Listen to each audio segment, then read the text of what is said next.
Monsieur le Président, Messieurs les membres du bureau, honorables députés, je voudrais remercier les honorables députés pour la pertinence de leurs questions. Ils ont pris le temps de passer en revue beaucoup de sujets importants pour les consommateurs sénégalais, pour les citoyens sénégalais. Ils sont passés sur des questions de sécurité du consommateur, des problèmes d'approvisionnement des marchés, des problèmes relatifs aussi à la stabilité des prix, mais aussi l'appui aux petites et moyennes entreprises, en passant aussi par la promotion et la valorisation des produits locaux. Monsieur le Président, je voudrais tout d'abord rappeler les missions confiées au ministère du Commerce, de la Consommation et des PME. C'est d'abord l'approvisionnement des marchés. Souvent, on parle de prix, c'est vrai, mais nous oublions que quand il y a inflation, quand il y a crise, le premier réflexe, c'est de faire en sorte que nos marchés soient approvisionnés. Je vous rappelle qu'ici, en 2022, lors de mon passage en séance plénière, je vous avais dit qu'il y a beaucoup de pays, notamment des pays développés, où dans les commerces, il y avait un rationnement sur l'approvisionnement des ménages. Lorsque vous achetez de l'huile, on vous demande de ne pas dépasser 2 bouteilles d'huile. Lorsque vous achetez du riz, on vous demande de ne pas dépasser 5 kilos pour un ménage. Ainsi de suite, ainsi de suite. Et durant toute cette crise, depuis 2020, depuis l'avènement de la Covid, la guerre en Ukraine et cette phase d'inflation très forte dans le monde, Dieu merci, nous n'avons pas connu ces difficultés au Sénégal parce que, comme l'a dit tout à l'heure le président Abdou Mbow, le gouvernement du président Macky Sall a été prévenant. Nous travaillons nuit et jour pour ne pas avoir de rupture de stock au Sénégal. L'autre mission du ministère en charge du commerce, de la consommation et des PME, c'est la sécurité des consommateurs. L'honorable député Guy Marius Sagna l'a indiqué tout à l'heure en parlant de serviettes hygiéniques. Je découvre que c'est un grand spécialiste des serviettes hygiéniques. Mais la réalité, c'est que sur des produits de cette nature,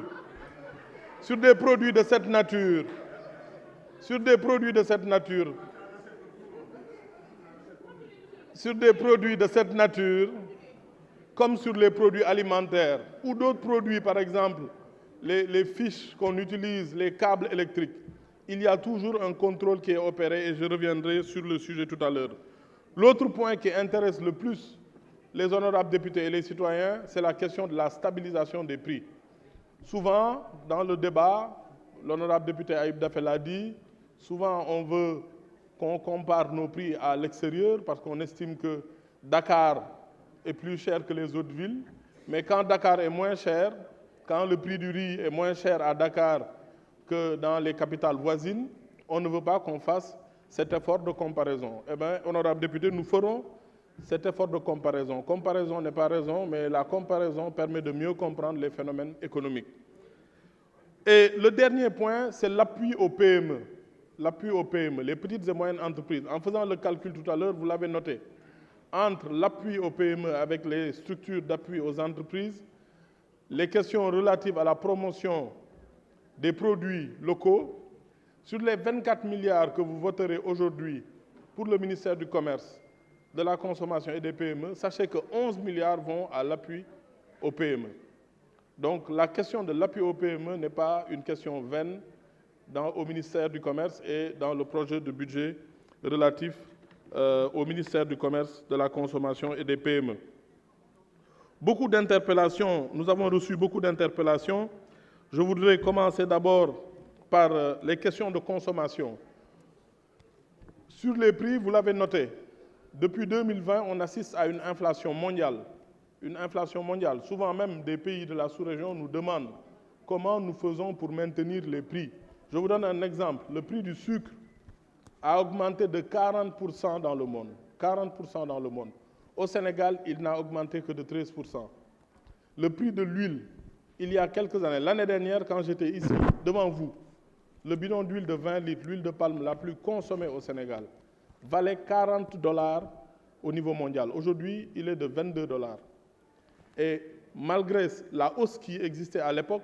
il y avait beaucoup d'efforts faits par le ministère du Commerce, notamment une subvention de 1,5 milliard qui a permis de faire baisser et de maintenir le prix de l'huile. Il y a aussi les questions relatives au sucre. On a parlé tout à l'heure du sucre, le fer à béton. Nous avons le fer à béton le moins cher. Le ciment, je rassure l'honorable député Mame Diarra Fam, le ciment, nous avons le ciment le moins cher de l'Afrique de l'Ouest. Lorsqu'on achète à 73 000 ou à 74 000 la tonne de ciment à Dakar,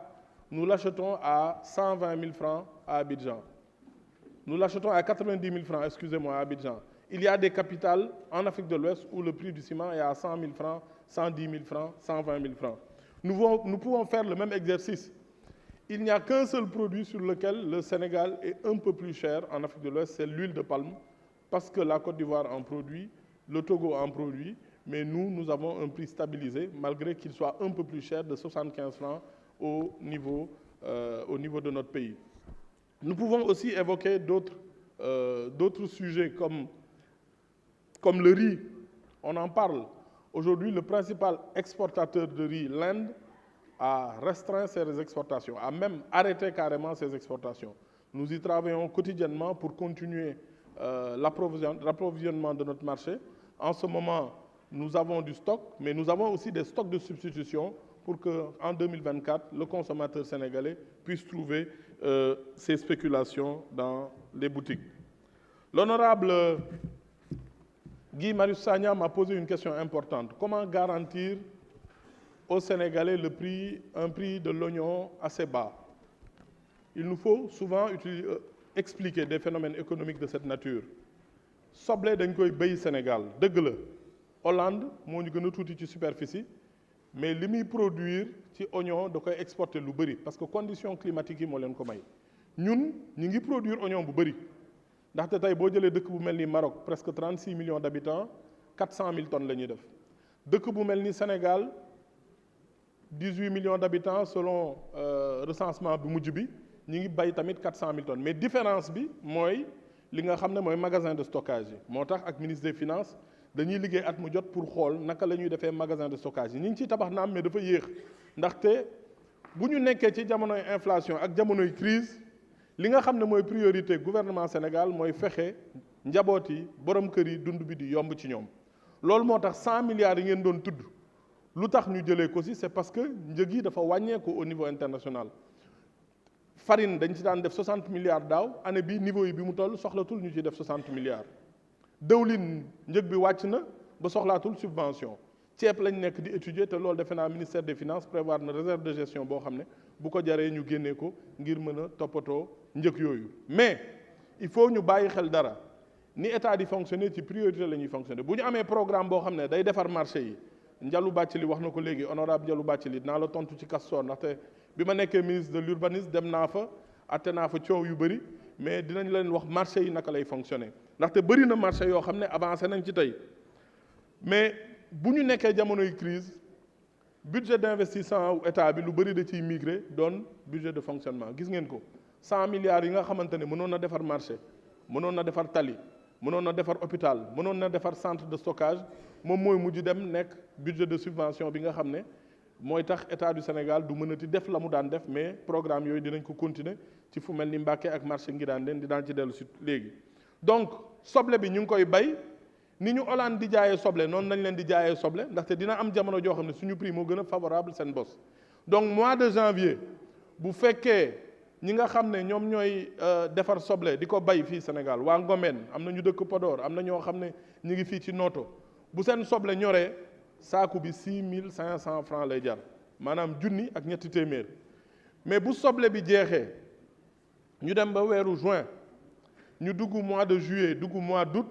soble Sénégal day jeex te mënuñu ko denc bu ñu ko mënul denc année bi man maa jël responsabilité autoriser producteurs yi ñu exporter ndaxte bu ñu ko fi bàyyul day yàqu boo leen fàttalikoo daaw ñaari débat lañu amoon soble bu yàqu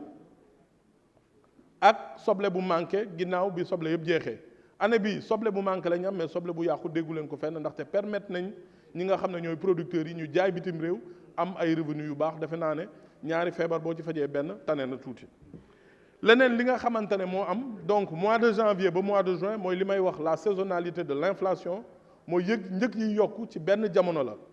bu ñu jógee mois de novembre bi di ngeen gis njëg yi ni muy tàmbalee wàcc ndaxte nawet day yéegal ay njëg wax naa leen ko keroog ci commission yi nawet borom gaal yi duñ dem géej pêche artisanale nawet ñi nga xam ne ñoom ñooy def pêche industrielle borom gaal yu mag yi ñoom dañu am repos biologique donc loolu rek day yokk njëgu jën nawet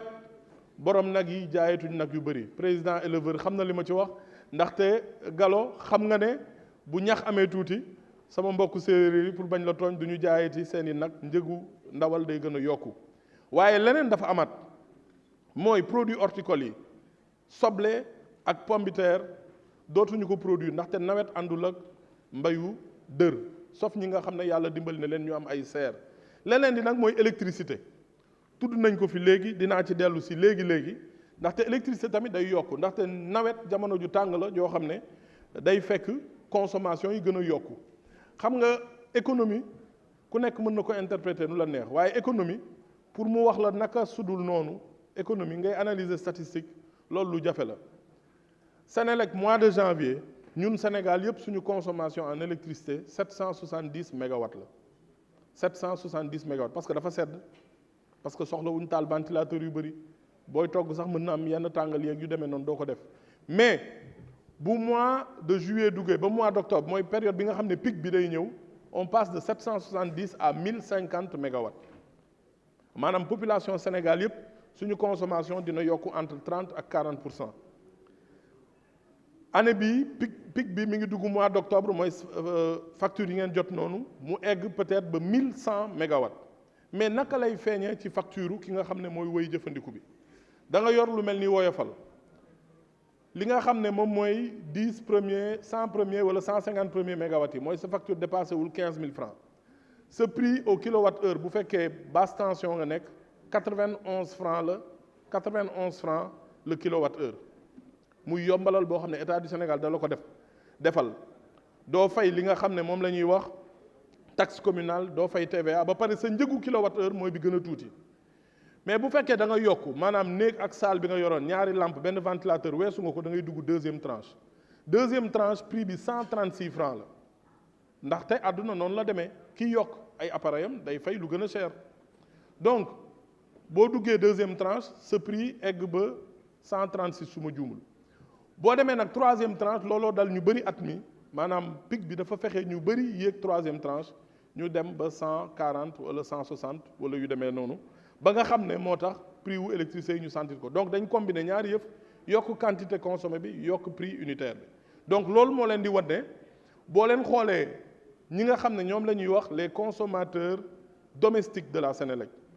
ils sont environ 1,9 million Sénégalais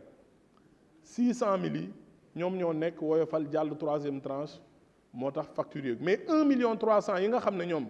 seen facture weesuwul 25 000 francs li leen état digoon loolu la def mooy maintenir prix bi fayuñu TVA te seen prix mi ngi osciller entre 91 francs ak 126 francs donc loolu yërmande la boo xam ne président Macky Sall moo ko teg te defe naa ne fan yi dina am mesure yu bees yoo xam ne dina gën a woyofal njëgu électricité bi monsieur le ministre Antoine Félix Diome bu fi ñëwee dina leen ko leeral donc bu ñu jàllee ci question yooyu mën nañu wax tamit ci PME yi wax ngeen ko sànq wax naa leen état du Sénégal ni muy jàppalee PME yi am na loi d'orientation boo xam ne def nañ ko en 2020 am na décret boo xam ne dafa jox statut entrepreneur yi te loolu yëpp bu ñu ko toppee di ngeen gis ne liggéey bi ñuy def ci mois du consommé local fexe ba sénégalais yi di ko taxawee wax ngeen ko sànq autorisation Fra dinaa ci dellu si jàppale leen ba nga xam ne ku bëgg a entreprendre ndaxte ñu bëri damay dégg ñu naan waaw DER dafa yéex financé wul alors que ci ñeenti at yu mujj yi 122 milliards def nañ ko bu ma jëlee bureau de mise à niveau nga xam ne entreprise bu taxaw di liggéey ni nga war a liggéeyee boo ñëwee def sa programme d'investissement ñu jàppale la conseiller la orienter la lu toll ci 2004 ba léegi lu ëpp 136 milliards def nañ ko ci état jël 35 milliards feelu leen ngir entrepreneurs yi gën a mën a taxaw tey jii boo demoon Grand Théâtre di nga fa fekk sama jigéen Fatou Diané muy def 96 heures de l'entrepreneuriat dëgg la guichet yi il faut mu bëri parce que type entrepreneuriat bi jigéen ñi di def ak xale yu góor yi bi ñuy def bokkul entrepreneuriat bi structuré am ay documents financiers di mën a dem ci banques yi di mën a dem ci PME yi bokkul moo tax ñu segmenté ko entrepreneuriat des jeunes entrepreneuriat des femmes ak li nga xamante ne moom mooy activités yi nga xam ne ñu ngi koy def donc entrepreneurs yi du xaalis kese lañ soxla entrepreneurs yi dañu soxla ñu accompagner leen techniquement ñu fexe ba mise à niveau bi fexe ñu mën a éligible bu ko defee banques yi di leen mën a lebal économie Sénégal gën a dox li ñu soxla di ko defar fii. honorable député Saliou Dieng wax na ci ferrailleurs yi maa ngi ko ciy gërëm di ko ci sant def na ci liggéey bu am solo parce que ñàkkul interpellé nañ ko en tant que républicain mu contacté ma janoog man ne ma lan moo xew ci diggante ferrailleurs yi ak ministère du commerce ma ne ko dinaa la wax li xew waaye dama bëgg nga ñëw fekkee donc ma woo ko ñu def benn comité liggéey ñu def benn convention entre les ferrailleurs ak le ministère du commerce ak industrie yi li xew nag parce que defe naa ne dañu am devoir de redevabilité te même bu ñu waxee ay pouvoir yu séparé lañ am na loo xam ne mën nañ ci collaborer li xew lenn la mooy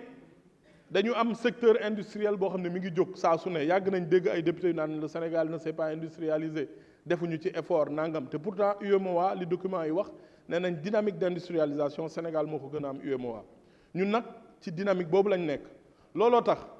bu ñu amee depuis 2014 président Macky Sall andi courant bu doy ci Sénégal am ay industrie yoo xam ne dañu ñëw installé wu Sénégal di defar fer à béton am na ci ñoo xam ne dañuy dajale aluminium di ko def ay lingots di ko yónnee bitim réew ay usines ñu ci defaraat oto mën naa ci tudd usine bu mel ni Toyota wala yeneen dëkk am ñoo xam ne dañu investir fer bi ñuy dajale ñu war ko liggéey fii ci suñu industrie yi ba mu nekk ay bar wala ay fer ñu door ko yóbbu bitim réew ak ñoo xam ne dañ koy jël defaraat ci fer à béton di ko jaayat fii wala bitim réew ak ñoo xam ne nag ñoom dañ bëgg a jël fer bi dugal ko ci ay conteneurs yóbbu ko bitim réew ñu toog dajale leen ne leen ñun suñu priorité économie fi ko président Macky Sall teg mooy ñu industrialiser wu kon industrie ferraille bi ñu koy collecté buñ ko amee dañ ko war a yóbbu ci ñi nga xam ne ñoom ñooy industrie ñu waxtaan ak ñoom ba ñu def prix bu baax boo xam ne ñoom du ñu ñàkk ndaxte prix à l'international 210 000 prix local 190 000 20 000 francs la tonne boobu defe naa ne déggoo am na ci mais jamono jii ñuy wax nit dina dajale ferraille di ko jaay bitim réew te doo ko mën a jaay ndaxte prix bi au niveau mondial 150 000 la donc industrie locale yi ñooy jàppale ferrailleurs yi fi mu ne nii ndaxte prix wu Sénégal moom moo gën a avantageux que li xew bitim réew souvent sax dañuy wax ne naka la ñuy def pour créer benn mécanisme bu fekkee prix à l'international moo gën a baax ferrailleurs yi baal industrie locale yi 20% bu fekkee prix local moo gën a baax prix international ñoom it ñu supporter 20% wala 20 000 francs pour ñu le donc ay mécanismes yu ñuy trouver dëgg la nag dëkkandoo mënul ñàkk jafe-jafe yenn saa yi ci lieu d'emportement yi mu am problème yenn saa yi ci ni ñuy defaree li nga xam ne mooy processus bi validé naka la export bi di amee loolu tamit day jafe mais li nga xam ne moo am ba am mooy détermination état du Sénégal pour jàppale industrie yi tamit duñu leen seetaan mukk ñuy yéeg ci kaw ferrailleurs yi di leen yàqal léegi nag ferrailleurs yi politique ñi nga xam ne dañ ne ci rajo beeg télé bi di xuuxalaate man mënuñu maa xuuxal lu leer laa leen di wax bu ñu bëggee table bi ñu ñëw toog waxtaan bu ñu bëggee ñu am solution ferraille bi di dem ci industrie sénégalaise yi d'abord balaa ñuy dem bitim réew ñun loolu lañ bëgg wax ngeen ko fii nañu bàyyi diw bi di ko yóbbu nañ bàyyi gerte gi di ko yóbbu loolu lañ bëgg ñu transformer ko fii valeur ajoutée am ci parce que industrie boo gis 1200 ouvriers moo fa nekk lu mu tuuti donc jàpp naa ne waxtaan war na mën a am ba nga xam ne doomu Sénégal bi dajale ferraille ak doomu sénégalais bi nga xamante ne moom da koy transformer ci biir usine jafe-jafe du ci am leneen lii nga xam ne tamit laaj nañ ko fi bokk na ci wàllu mburu mi honorable député wax nga ne mburu mi jaay bi ñu koy jaay ci bitik yi dëgg la mais loi dafa am lu mu wax dañu wax ne mburu dañ ko war a jaay ci bërëb bu sell boo xam ne dafa loolu rek a ko tax a jóg jaay mburu rek boobu ba léegi nag defe naa ne loi bi am na lu ñu ci doon appliqué mais dafa fekk jamonoy Covid am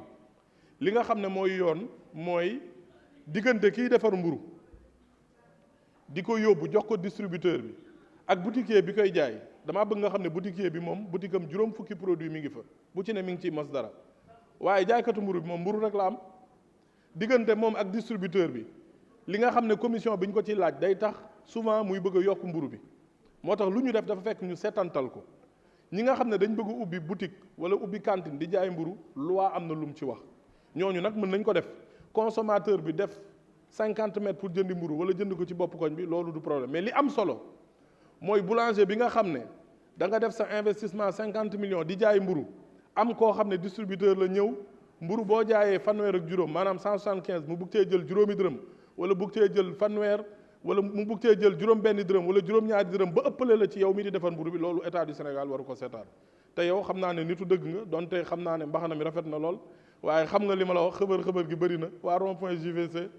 donc xam nga bu baax li ma la wax jaaykatu mburu yi dañ leen war a sàmm mais boulanger yi dañ leen war a sàmm bu ko defee kenn du ci ñàkk ñun ndey ji Cheikh lañ dañ war a dajale nit ñi ku ci ne ñu xam jafe-jafe bi lan la honorable député Aïda Sougou ak soxna Ndialou Bathily laaj nañ ma ci marché yi marché yi nag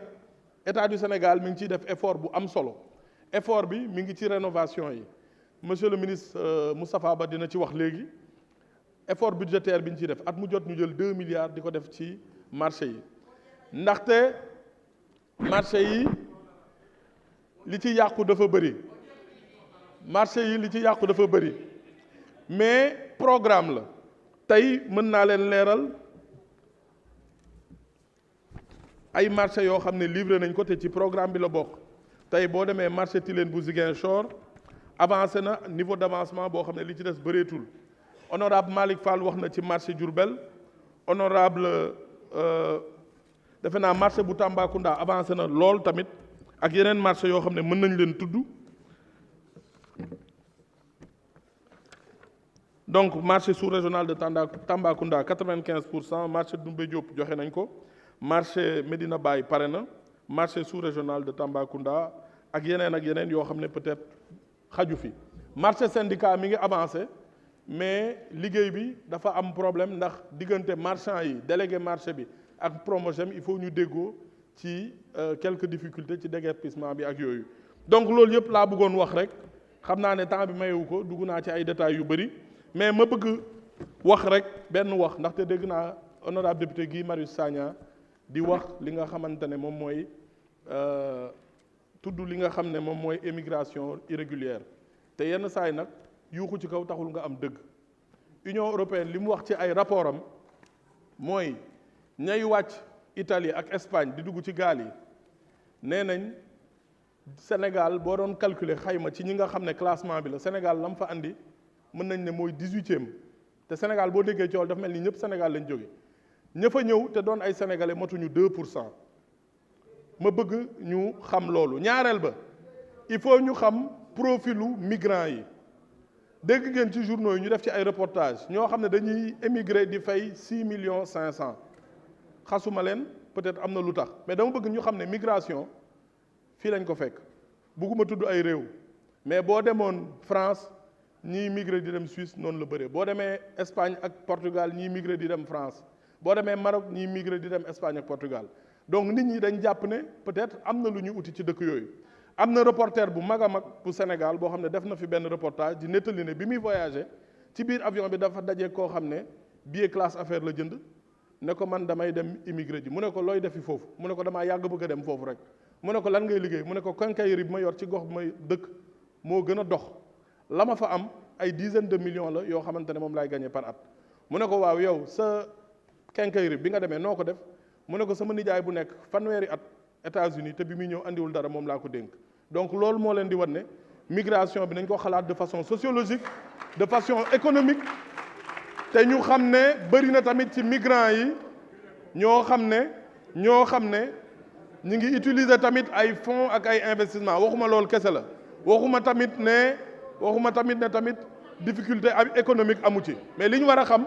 mooy migration ni mu demee léegi lu ñu war a seetantal la ndaxte ce ne sont pas seulement des causes économiques mais war nañ xool ay causes sociologiques maa leen di gërëm di leen sant. Je vous remercie. di jox monsieur le ministre des finances. Monsieur le ministre du commerce, de la consommation et des petites et moyennes entreprises. Monsieur le ministre des Finances et du Budget, vous avez la parole. Oui, merci beaucoup, Monsieur le Président de l'Assemblée nationale.